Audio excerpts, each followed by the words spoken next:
Iniciar con la grabación. Bueno, muchachos, nuevamente muy buenas noches para todos. Espero que se encuentren muy bien el día de hoy. En este caso, le doy la bienvenida a Jaime, que está por acá, a Eder, que se acabó de conectar, y a Daniela, que es nuestra psicóloga de bienestar institucional. ¿Cómo están? Muy buenas noches para todos. ¿Qué más, profe? Buenas noches. Buenas noches. Buenas noches, profe. Buenas noches, Eder. Buenas noches, Jesús, que creo que se acabó de conectar. Buenas noches, profesor. Buenas noches. Bueno, muchachos, voy a darle un espacio de unos 10-15 minuticos a Daniela, que el día de hoy nos va a compartir un aspecto muy interesante que por parte de, digamos, de la ingeniera Clara Herrera, pues se le destinó el espacio para que Daniela pudiera participar en este espacio. Entonces, Daniela, aquí te dejo con mis estudiantes el día de hoy. Muchas gracias, buenas noches para todos. Bueno, algunos ya me conocen, mucho gusto. Mi nombre es Daniela Bermúdez, soy la psicóloga a cargo del programa de Ingeniería Industrial, pues soy la que le hace los seguimientos y acompañamiento a todos los estudiantes.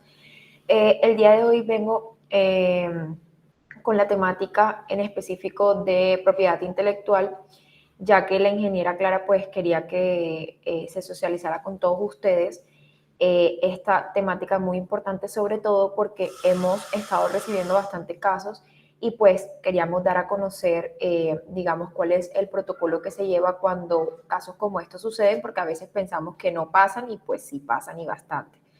Entonces, voy a compartir un momentico un material, no nos vamos a demorar mucho, es una corta charla.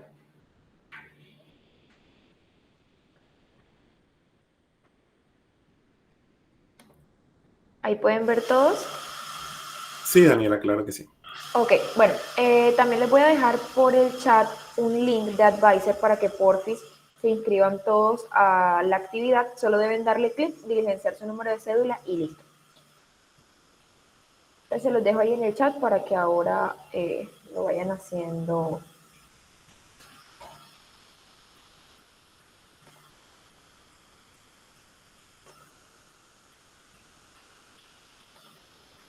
Bueno, teniendo en cuenta el reglamento estudiantil del americano, dentro del estatuto hay un apartado específico que habla acerca de fraudes en las actividades evaluativas y dentro de ese apartado, digamos, se resaltan estas dos que hacen relación con el plagio como tal.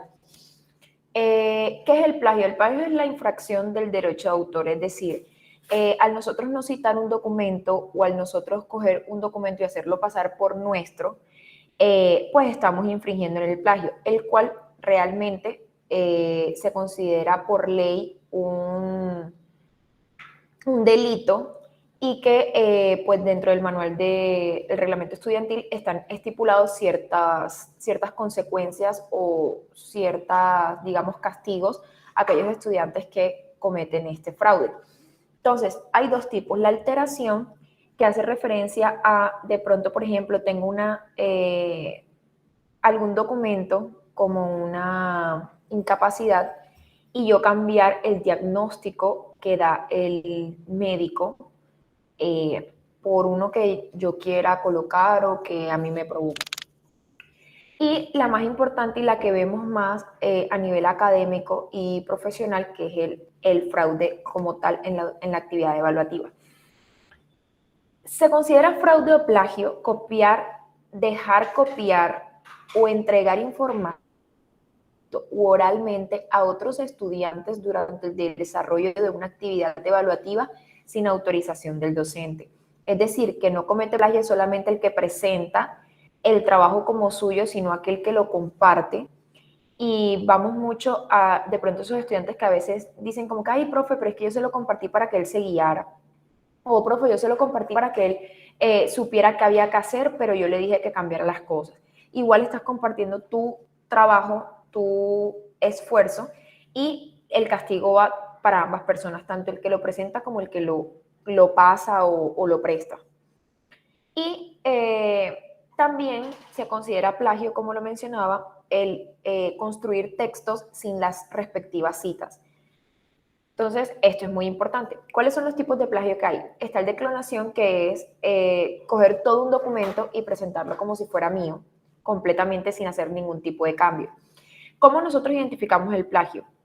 Este es el más fácil de identificar porque, pues, para los docentes es muy fácil de pronto leer un trabajo y darse cuenta que es igual al que otro estudiante está presentando.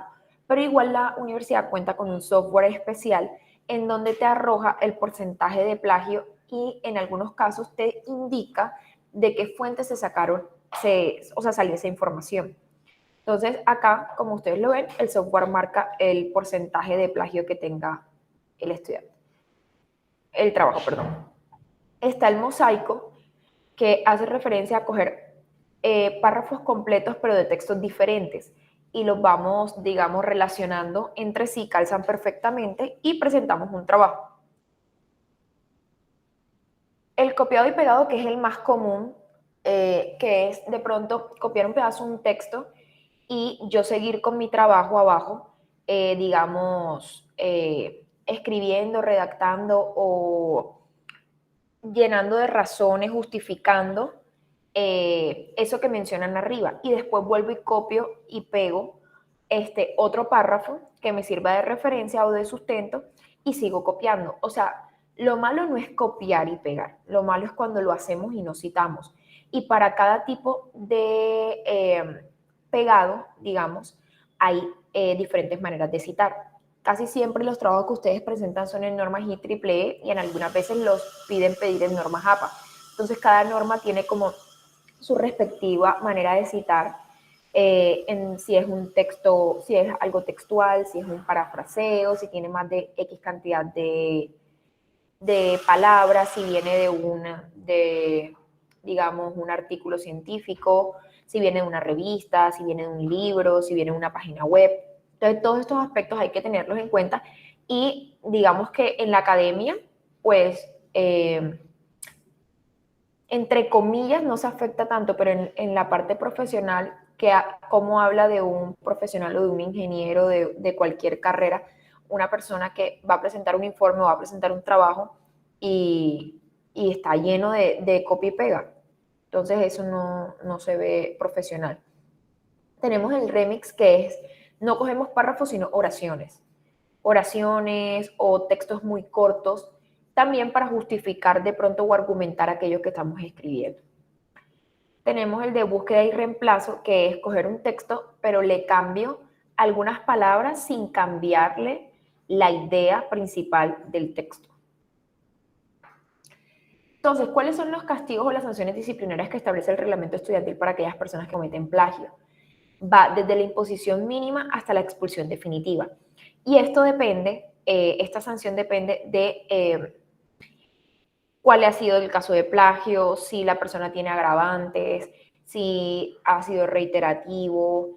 Entonces, a medida que, digamos, el plagio va siendo mayor o va siendo la infracción mayor, pues mayor va a ser la sanción disciplinaria. Entonces, siempre se empieza con la imposición de la nota mínima y se hace un seguimiento y acompañamiento por parte de bienestar para garantizar que esto no vuelva a suceder y donde el estudiante se compromete pues a no volver a cometer esta falta.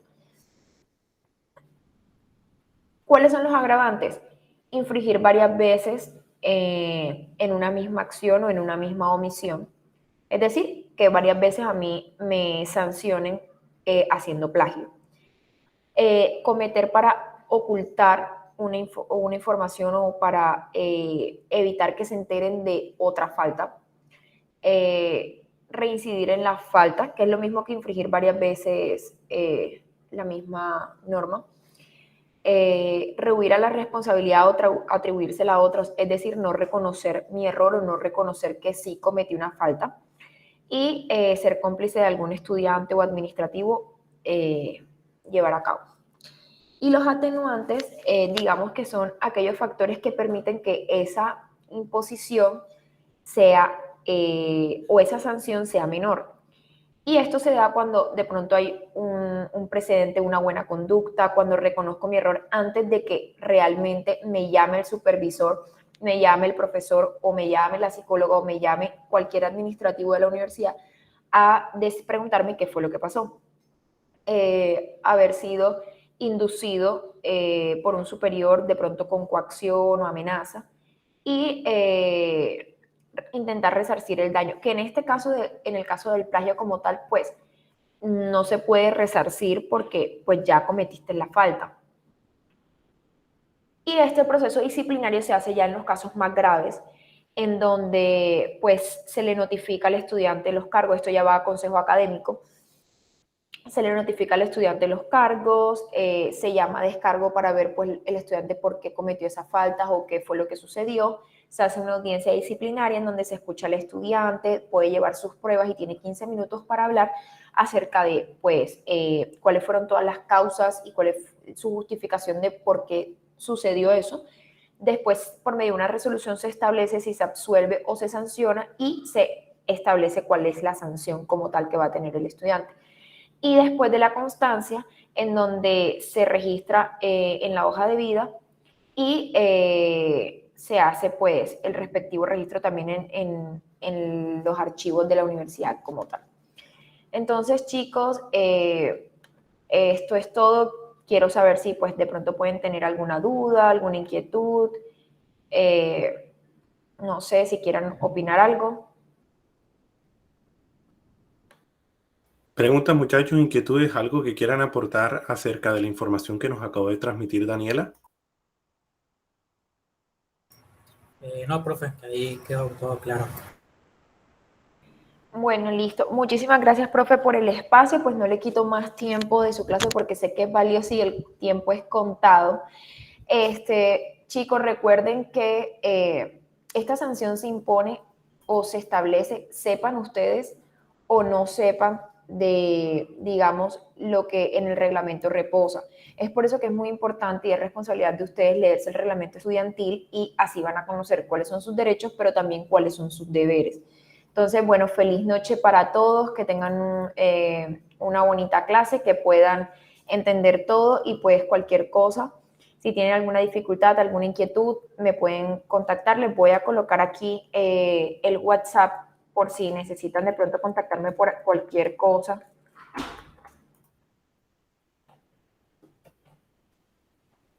Ahí les dejo también mi WhatsApp para que, pues si necesitan escribirme o necesitan ayuda por parte de Bienestar, puedan contactarme. Muchas gracias, profe. Que tenga feliz noche. Vale, Daniela, muy amable. Gracias por tu espacio, por tu dedicación en este espacio para mis estudiantes. Claro que sí, muy amable. Vale, hasta luego. Chao, chicos. Vale, hasta luego. Bueno, muchachos, ahora sí, pues agradecido con Daniela de haber participado en este espacio, que pues fue una, digamos, una solicitud de la ingeniera. Y pues supongo que en otros encuentros que ustedes han sostenido, posiblemente pues ella ha participado, dado que está dando pues ciertas informaciones tanto institucionales como pues digamos ciertas estrategias que nos permitirán pues obviamente reforzar todo este aprendizaje o tips para de pronto poder organizar el tiempo o ciertas estrategias para poder manejar la ansiedad o poder manejar ciertas circunstancias. Entonces son aspectos que pues son bastante enriquecedores y que lo ideal es que podamos participar. Entonces muy bien muchachos, como para no extendernos más, voy a compartir por aquí la pantalla para hablar un poco de los contenidos de esta semana, ¿cierto? Vamos a esperar que aquí nos comparta el Meet la pantalla. Creo que ya vemos la pantalla compartida. Estamos en la semana 6, ya estamos ya a miras de finalizar nuestro curso de mecánica de materiales, donde pues vamos a iniciar con un nuevo eje temático llamado cargas combinadas, donde el día de hoy vamos a hablar de la parte de distribución de esfuerzo creado por esfuerzos básicos. Eso lo vamos a enfocar el día de hoy a recipientes de presión, ¿vale? Va a ser, digamos, nuestro énfasis de estudio el día de hoy. Y antes de seguir avanzando, de pronto en la semana 6, me regreso a la semana número 4 para recordarles la actividad de comunicación escrita, ¿vale? Esta actividad está hasta el día 17 de octubre. Recuerden que fue una actividad asignada desde el lunes 26 de septiembre, donde pues hasta este momento nos han enviado 5 compañeros. Recuerden que lo ideal es que pues todos podamos realizar esta actividad cuya finalidad es obviamente pues fortalecer nuestras competencias genéricas en lectura crítica y comunicación escrita, ¿cierto? Entonces lo ideal es que no olvidemos que debemos elaborar un texto argumentativo que en este orden del día debe tener unos unos aspectos que nos plantea la rúbrica, ¿vale? Aquí no me sale la rúbrica, pero cuando ustedes ingresen, les debe aparecer la rúbrica. Voy a intentar aquí que salga. Aquí está la rúbrica que nos habla de introducción, argumentos, conclusión, gramática, ortografía, puntuación, léxico y registro, donde pues obviamente son los criterios de calificación para ese texto argumentativo. Y lo ideal es que mínimo en una hoja ustedes puedan responder esta pregunta, que teniendo presente la lectura de este artículo, que dice que es la cuarta revolución industrial y por qué debería preocuparnos, pues debemos pues elaborar esa información que responda a esa pregunta, ¿vale? Entonces es una actividad bastante interesante. Los invito a todos pues obviamente a irla realizando y que a su vez obviamente no olvidemos que debemos resolverla, ¿cierto? Entonces me regreso a la semana 6, donde esta semana vamos a hablar de la caracterización de cilindros esféricos y cilindros y recipientes cilíndricos de pared delgada, donde vamos a hablar una parte de cargas combinadas básicas que inicialmente suceden en esos cuerpos, para ya después, la próxima semana, ya hablamos de cómo tal el concepto de cargas combinadas y el efecto de cargas combinadas sobre diversos cuerpos, que ya digamos que es una aplicabilidad de todo lo que hemos mencionado a lo largo de este curso. Entonces, debemos, digamos, entender estos esfuerzos básicos iniciales con la finalidad de poder comprender ya la parte que es un poco más compleja, que se trabaja en la semana 6, perdón, en la semana 7. Donde en este caso, pues, los invito inicialmente a visualizar estos dos videos que son aspectos conceptuales, que nos hablan un poco de los modelos, cómo es esa caracterización de esfuerzos, cómo, digamos, es la caracterización mecánica de un recipiente cilíndrico y de un recipiente esférico. ¿Cuál de los dos, digamos, es más seguro? ¿Cuál de los dos, pues, nosotros podemos calcular los esfuerzos? Cuando decimos pared delgada, ¿qué hace referencia? Entonces, son unos aspectos que vamos a mencionar, obviamente, en este espacio, pero que también en estos materiales propuestos, digamos, desde esta perspectiva, hay una profundización, ¿vale? Entonces, como para que lo tengamos presente. Y como lo menciona la guía de aprendizaje, para esta semana tenemos una sola actividad, ¿vale? La actividad son 5 preguntas aleatorias, tanto de ejercicios como de aspectos conceptuales, enfocados a cilindros esféricos y cilindros de pared delgada. Creo que es hora y media, vamos a ver si en verdad está ese tiempo. Ah, no, vamos a cambiarlo. Vamos a colocarles hora y media. Pensé que estaba la hora y media ahí. Hora y media, temporizador sería 90 minutos para que sea hora y media, ¿vale? Realmente no es que sea muy difícil, sino que quiero darle bastante tiempo para que obviamente lo puedan realizar con la mayor tranquilidad del caso. Entonces, obviamente está hasta el día lunes 17 de octubre, recordando que ese día es festivo, ¿cierto? Entonces tenemos ese día adicional para, pues, tanto hacer esta actividad como también, pues, realizar la actividad de comunicación escrita y otras actividades de tal vez de otros cursos que obviamente, pues, tengamos pendientes por realizar, ¿vale? O que estén presentes. Entonces, digamos que con respecto al material propuesto para esta semana y todo, pues, lo relacionado al mismo, ¿hay alguna pregunta, alguna inquietud? ¿Todo está claro? Sí, señor. Vale, Jaime, muy bien. Entonces, si todo está claro con respecto a los contenidos, a las actividades que debemos realizar esta semana, entonces voy a abrir por aquí la breve presentación. En realidad este es un tema muy sencillo, no es algo muy complejo. Digamos que es uno de los temas de cargas combinadas más sencillos y se van a dar cuenta que no es complejo.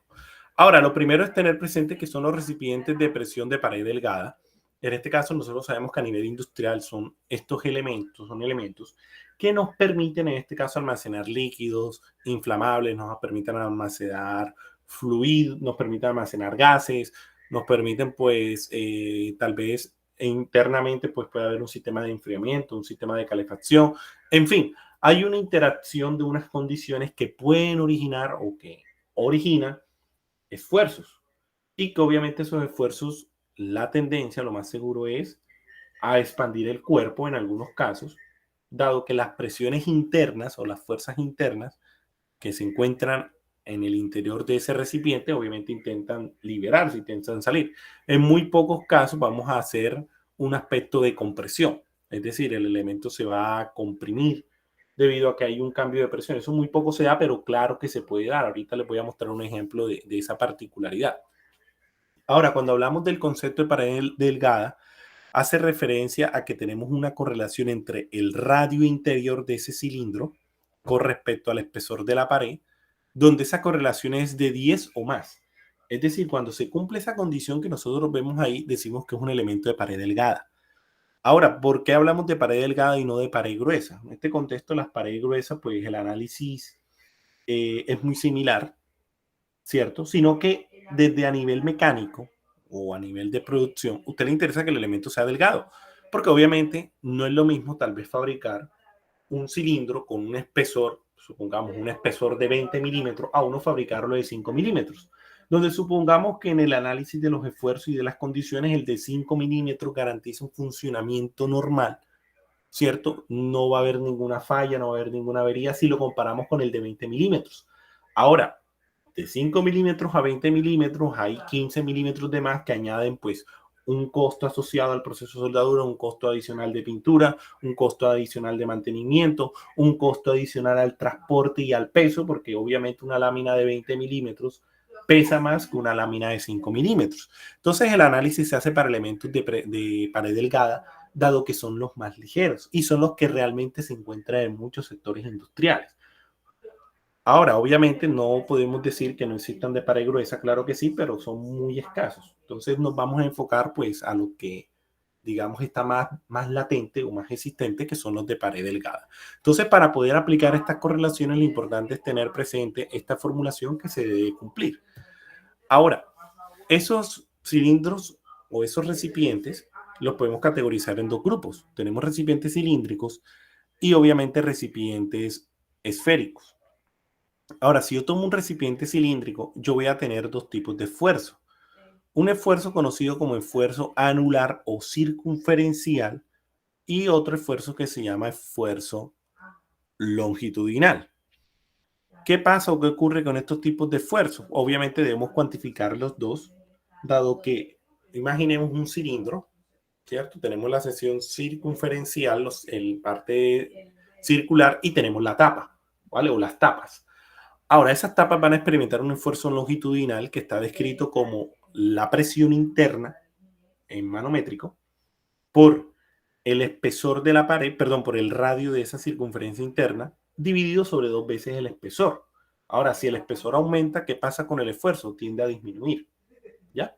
Ahora, el esfuerzo anular, que es el de la parte superior, también me relaciona a la presión manométrica, me relaciona el radio de la circunferencia, pero dividido sobre el espesor. Ese esfuerzo anular o circunferencial se le conoce como esfuerzo máximo.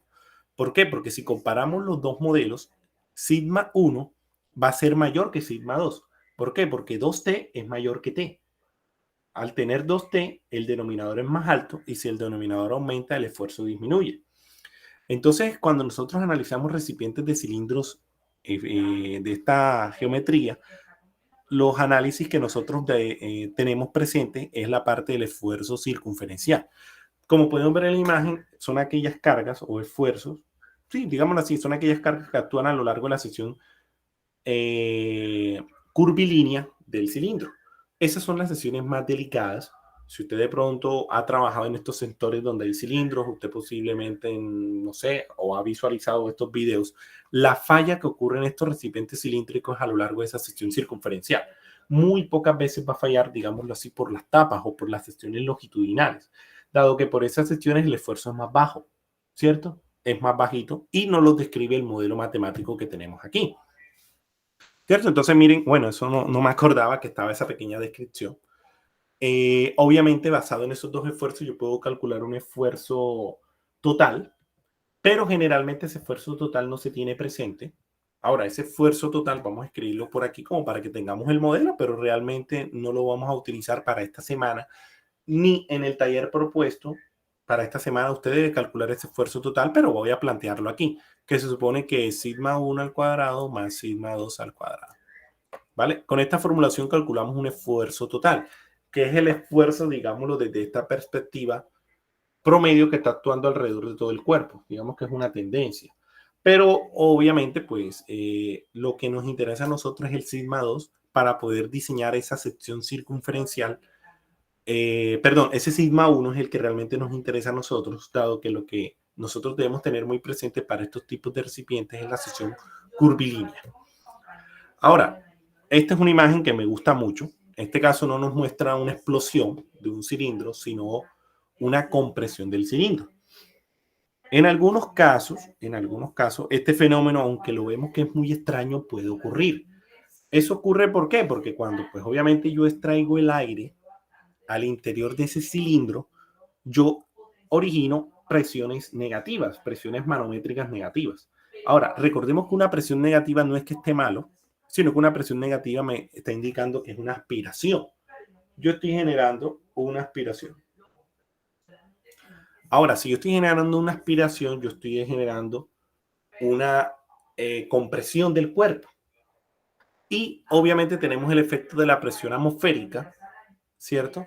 Que en este caso esa presión atmosférica también intenta aplastar el cuerpo. De modo que si tenemos dos elementos en contra, que es esa presión negativa y esa presión atmosférica, nuestro cilindro va a tener esta forma. En el cabo de cierto tiempo el material no va a tener las propiedades requeridas para, digámoslo así, poder soportar o resistir estas condiciones y tiende a romperse, a deformarse plásticamente. Como vemos en la imagen, ocurrió una deformación. Pero me parece muy interesante y es que las tapas o las secciones planas, que son esta de aquí, y la del otro lado que no la puedo subrayar, miren que no han sufrido ninguna afectación. Eso es porque la sección circunferencial es la zona más crítica. Miren que aquí nos dice, comparando las ecuaciones 8.1 y 8.2, que son las ecuaciones anteriores, se ve que el esfuerzo circunferencial o anular es 2 veces más grande que el esfuerzo longitudinal o axial. En consecuencia, cuando se fabrican recipientes de presión con placas laminadas, las juntas longitudinales deben diseñarse para soportar 2 veces más esfuerzo que las juntas circunferenciales. ¿Ya? Entonces, pues ahí nos habla de que debemos tener muy presente ese criterio, dado que eso va a evitar que nuestro elemento cilíndrico pueda fallar a lo largo de su sección longitudinal. Él siempre va a fallar en su sección circunferencial. Ahora, tomando de pronto contexto de algunas películas o tal vez de algún incidente que tal vez hayamos visto en las noticias cuando ha explotado estos tipos de cilindros, generalmente el cilindro no explota alrededor de su sección longitudinal, sino a lo largo de su sección circunferencial. Vemos cuando el cilindro se levanta, ¿cierto? Se parte en dos, porque esa es la sección más delicada y en algunos casos, pues, esas son las secciones en las que debemos hacer un refuerzo para que esa estructura sea capaz de tal vez soportar esas cargas o esas presiones que está experimentando internamente. Y es cuando estas ecuaciones nos dan una pequeña idea de esos parámetros. Ahora, otro tipo de recipiente son los recipientes esféricos.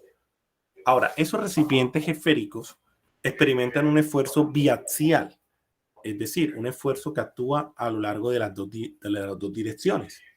Lo interesante de los recipientes esféricos es que el modelado matemático, miren que es el mismo que la sección longitudinal, ¿cierto? Tenemos la presión manométrica, el radio interno del recipiente esférico, 2 veces por el espesor.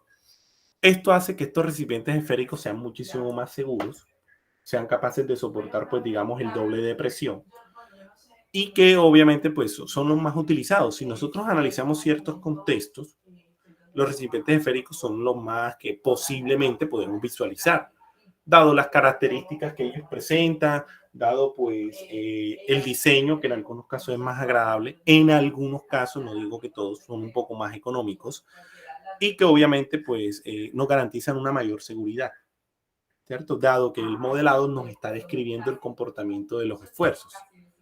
Entonces, digamos que esos son los modelos matemáticos que vamos a tener presente y que obviamente con el material que tenemos propuesto podemos profundizar un poquito más en ciertos ejercicios que nos van a permitir, pues obviamente, comprender un poco más las condiciones del ejercicio. Con respecto a esa parte conceptual, antes, digamos, de pasar a los ejercicios, ¿hay alguna pregunta, alguna inquietud? ¿Preguntas, inquietudes desde esta parte conceptual? Bueno, entonces si no hay ninguna pregunta, vamos a realizar estos ejemplos el día de hoy y pues obviamente con esto finalizaremos nuestro espacio para esta semana. Entonces, este ejemplo nos plantea una situación muy interesante. Nos dice, un recipiente cilíndrico tiene un diámetro interior de 4 pies con un espesor de media pulgada. determine la presión máxima que puede soportar sin que sus componentes de esfuerzo circunferencial y longitudinal sean mayores a 20 kPSI. Ahora, bajo estas mismas condiciones, establezca la presión que podría soportar un recipiente esférico. ¿Vale? Entonces, vamos a resolver este ejercicio para que podamos entender un poco cómo es esta condición. Entonces, vamos a copiar aquí, vamos a pegar por acá la imagen.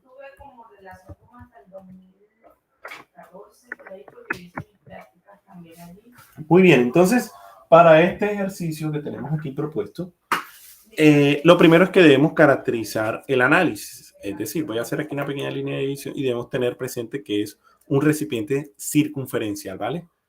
Recipiente. Vamos a llamarlo cilíndrico. Cilíndrico.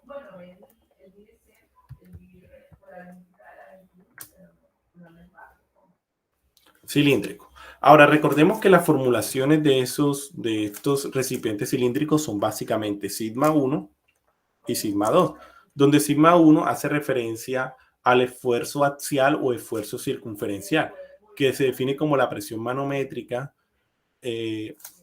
perdón, se me olvida siempre el modelado, presión manométrica por el radio del cilindro dividido sobre el espesor de ese recipiente. Y el esfuerzo longitudinal hace referencia a esa presión por el radio dividido sobre 2 veces el esfuerzo, perdón, dividido sobre 2 veces el espesor, que es lo que nos describe la segunda formulación que está aquí. Ahora, el ejercicio nos dice que determinemos la presión máxima que puede soportar sin que sus componentes de esfuerzo circunferencial y longitudinal sean mayores a 20 kPSI. Teniendo presente que tenemos un radio, un diámetro interior, voy a colocarlo aquí, diámetro de 4 pies, que en este caso, ese diámetro de 4 pies, el radio sería serán 2. Exactamente, 2 pies. Y estos pies vamos a convertirlos a pulgadas. ¿Vale? Entonces, en este caso, recordemos que un pie, perdón, va en el denominador, un pie, ¿cuántas pulgadas son? 12. 12 pulgadas, ¿cierto? Entonces, esto nos dará, en este caso, déjenme mover por aquí, esto nos dará 24 pulgadas. Listo, eliminamos aquí la unidad de pie con pie y nos queda pulgada. Ese sería el radio. El espesor nos dicen que es de media pulgada. Entonces, lo que vamos a determinar es la presión máxima que puede soportar. Tanto para un análisis, vamos a llamarlo aquí axial o circunferencial, axial. Y este sería el longitudinal. ¿Cierto? Entonces, lo que básicamente debemos hacer es despejar la variable de presión. Pero hay que establecer finalmente cuál es la presión real de diseño. Entonces, para la parte axial, nos quedaría que esa presión manométrica va a ser igual al esfuerzo 1 multiplicado por el espesor dividido sobre el radio, ¿cierto? El espesor está dividiendo, pasa a multiplicar, el radio multiplica, pasa a dividir. Entonces, esto me quedaría, este esfuerzo serían 20 PSI, perdón, 20 kPSI, es decir, 20 por 10 a la 3 libras sobre pulgada cuadrada. Esto lo multiplicamos por el espesor que me dice que es de media pulgada.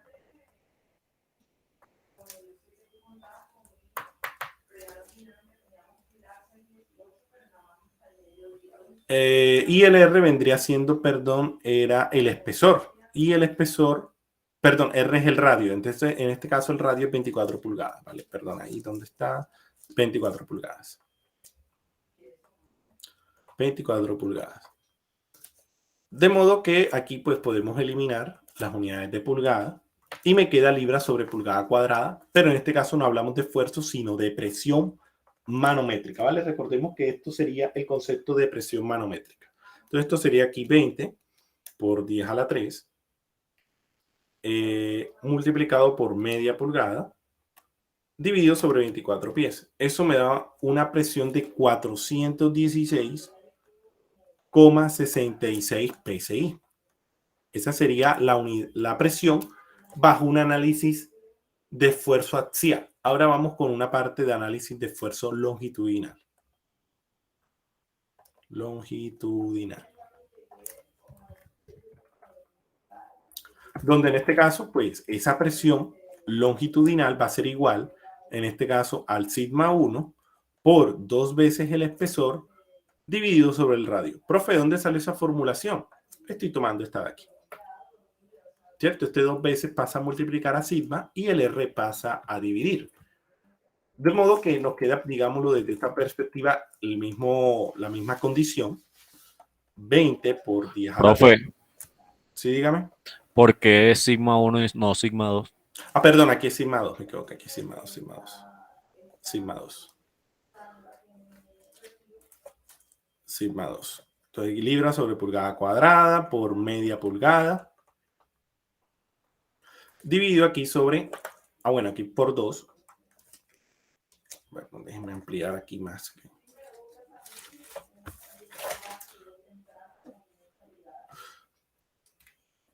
Y ahora sí, listo, ampliamos aquí. Vamos a colocar aquí más grande. Vale, aquí va por 2. Vamos a borrar aquí esto bien para escribir bien aquí el 2. Por 2. Dividido aquí sobre 24 pulgadas. Entonces, esa presión, ¿cuánto debe ser? En este caso, esa presión, pues, nos dará el doble de la presión de arriba, 416.66 por 2. Eso nos dará 833,32 PSI. Es decir, bajo un análisis de diseño longitudinal, la presión máxima que el cilindro podría soportar sin que exista ningún inconveniente es 833,32 PSI. Ahora, si hacemos un análisis de esfuerzo circunferencial o axial, sería 416,66 PSI. Y el ejercicio nos dice, determine qué presión máxima puede soportar sin que sus componentes de esfuerzo circunferencial y longitudinal sean mayores a 20 kPSI. Ahora, debemos identificar con cuál de esas dos presiones nosotros debemos establecer el parámetro de diseño. Y en este caso, pues la presión debe ser la axial. ¿Por qué debe ser la axial? Porque si nosotros diseñamos el cilindro con la presión que nos acabamos de calcular en la sección longitudinal, ¿qué pasa? Que en su componente axial o circunferencial el elemento falla, porque él está diseñado en su componente circunferencial para poder soportar este valor de presión. Y yo le estoy suministrando el doble, porque el longitudinal es capaz de soportar el doble de presión, pero el circunferencial no. Entonces debo siempre diseñarlo con el parámetro más bajo de estos dos esfuerzos que yo estoy caracterizando. A pesar que es el mismo esfuerzo y son las mismas condiciones geométricas, digámoslo así, el mismo espesor de esa lámina, el radio, yo debo tener presente que la presión entonces es mi variable que voy a manipular y debe ser la presión más baja. En este caso, debemos seleccionar esta de aquí para poder garantizar que mi recipiente no sufra ningún inconveniente y este lo descarto.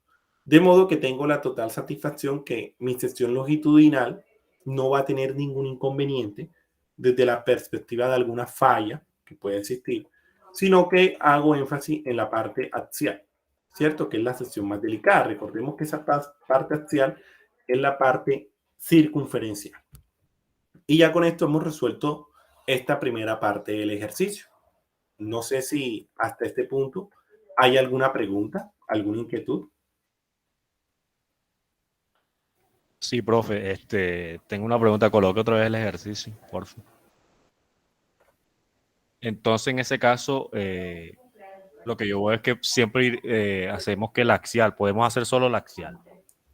Pero es que depende del contexto del ejercicio, por eso es que quería hacer los dos, porque en algunos casos yo le puedo solicitar a usted que calcule el radio mínimo o el espesor máximo, entonces yo debo identificar cuál es el valor y eso pues también depende de la formulación que estamos analizando. Lo que quiero que se puedan dar cuenta es que la falla siempre va a ocurrir en la sección circunferencial, entonces ese es el parámetro que nosotros debemos tener presente para la caracterización del ejercicio, porque posiblemente en un énfasis del ejercicio puede ser que calculemos el espesor mínimo que debe tener. Bueno, ese espesor mínimo me lo daría, en este caso, la sección axial. Pero yo puedo tener diferentes condiciones de esfuerzo. ¿Qué es lo que pasa? Recordemos, me voy por aquí, en el que a pesar que es un solo cuerpo, nosotros tenemos dos condiciones de esfuerzo. Aquí en el ejercicio nos dicen que sigma 1 es igual a sigma 2, pero no generalmente son lo mismo. Sigma 1 generalmente es diferente a sigma 2. ¿Por qué? Porque obviamente son aspectos de distribución diferentes. No es la misma distribución de la presión a lo largo de una sección curvilínea que la distribución de presión que puedo yo tener en una superficie plana. Las condiciones van a ser diferentes. Entonces debo analizar, dependiendo del contexto, cuál de las dos es la que yo debo tener mayor cuidado. Porque posiblemente el esfuerzo 1 puede ser, por decir algo, 10 kPSI, pero el esfuerzo 2 puede ser 2 kPSI. Entonces, ya ahí el esfuerzo cambió y yo identificar cuál es la presión mínima que garantice que, por ejemplo, no haya ninguna falla. Entonces yo debo identificar cuál de ellos dos me garantiza una presión más baja y que no vaya a ocurrir ningún accidente o incidente de que hice un mal proceso de selección. Entonces aquí estamos asumiendo que ese sigma 1 y sigma 2 son iguales, pero en realidad no lo son, ¿vale? Eso depende también del contexto del ejercicio. Porque es un ejercicio sencillo en el que estamos asumiendo esa condición. Es que tenía entendido que el sigma 1 es 2 veces mayor al sigma 2. Ajá, en este caso. Eso es lo que mencionan aquí. Eso es para que se mantenga, pues digamos, eso es debido a que, me voy a regresar aquí, a este 2 que vemos aquí. Como este 2 está aquí, este tiende a ser, digamos, la mitad de sigma 1. Pero obviamente yo puedo alterar eso, porque posiblemente para yo diseñar el espesor de la parte circunferencial, el espesor puede ser diferente a la parte axial. Porque no quiere decir que, por ejemplo, usted hace su elemento circunferencia, la circunferencia para hacer el cilindro, pero no necesariamente ese espesor debe ser el mismo que el de la tapa, ¿vale? Yo puedo colocar una tapa con un espesor más delgado o con un espesor más grueso. Entonces mire que ahí cambia el espesor con el que yo estoy caracterizando y diseñando el elemento. Entonces son ciertas variables que debemos tener presente, como les comento, eso depende del contexto del ejercicio, ¿ya? Este es un ejercicio muy sencillo porque realmente me interesa que podamos utilizar la fórmula, podamos establecer estos tipos de conclusiones. Pero ya digamos que con los ejercicios que están propuestos de material de EVA, ahí sí hay unos casos especiales en los que obviamente debemos analizar cuál es ese proceso de selección apropiado de estos esfuerzos. Ahora, uno de los videos me parece muy interesante porque voy a hacer aquí como el esquema. Tienen un cilindro de esta forma y el cilindro está abierto a la atmósfera. El cilindro almacena un líquido. Inmediatamente, si está abierto a la atmósfera, sigma 2 es 0. El esfuerzo longitudinal es 0. Cuando un elemento está abierto a la atmósfera, o supongamos esa tapa es móvil, como un cilindro que se puede mover y yo lo puedo destapar, algo muy sencillo, imagínense que usted está haciendo el arroz y usted le puso la tapa y al aumentar la presión del vapor cuando está hirviendo el arroz, que nosotros sabemos que muchas veces eso tiende a generar una espuma que tiende a levantar la tapa, ese esfuerzo ese esfuerzo longitudinal es 0, porque no encuentra una resistencia. Recuerden que el esfuerzo es cuando esa fuerza o esa presión que se está aplicando encuentra una barrera, encuentra un elemento rígido que genera una restricción, no permite un movimiento. Entonces, si ese elemento se puede mover y yo puedo destaparlo, ese esfuerzo ese esfuerzo axial, ese esfuerzo longitudinal es 0, ¿vale? Porque esa tapa o ese elemento se puede mover o está inexistente. Entonces, miren que todo depende del contexto en el que estemos, digamos, analizando la situación. Ahora, el otro ejemplo nos dice, bajo estas mismas condiciones establezca la presión que podría soportar un recipiente esférico. Recordando que los recipientes esféricos experimentan un esfuerzo biaxial. Es decir, ese esfuerzo que nosotros vemos aquí, que es sigma 2, actúa en las dos direcciones de ese cilindro. De modo que obviamente como actúa en las dos dimensiones de ese cilindro, va a ser totalmente uniforme en todo el cilindro. Entonces lo que básicamente hacemos es la caracterización bajo la formulación del esfuerzo longitudinal, que obviamente es este mismo de acá. Es decir, esta sería la presión que puede soportar un elemento esférico, un cilindro, un recipiente esférico. Un recipiente esférico. Entonces eso nos da a entender que, dado que el recipiente esférico puede pues, soportar una mayor presión, ¿cierto? Pues me garantiza un mejor funcionamiento, es más sencillo el análisis. Por eso es que a nivel industrial, pues ustedes lo podrán visualizar, casi todos los recipientes son esféricos, la gran mayoría, ¿vale? Porque desde la perspectiva de diseño es más fácil, son más seguros porque a nivel de sus parámetros de diseño, con respecto a sus parámetros dimensionales, son exactamente iguales a nivel geométrico que un elemento cilíndrico. La diferencia es que los elementos esféricos pueden almacenar, o en este caso, para este ejercicio, pueden tener una mayor presión. Y no puede, digamos, existir ningún inconveniente con respecto al elemento cilíndrico, que en este caso la presión debe ser este valor, para que no exista ningún inconveniente, que posiblemente el elemento pueda experimentar alguna falla, alguna ruptura, que obviamente garantiza un mal funcionamiento. Entonces, digamos que estos son los dos ejercicios propuestos, que me interesa que podamos de pronto analizar un poco las fórmulas, entender un poco el fenómeno, para obviamente pues mirar el material, o lo ideal es que ustedes puedan visualizar el material, mírate que puedan pues responder las preguntas propuestas en el taller de esta semana. Entonces, preguntas, muchachos, inquietudes con respecto a la temática del día de hoy.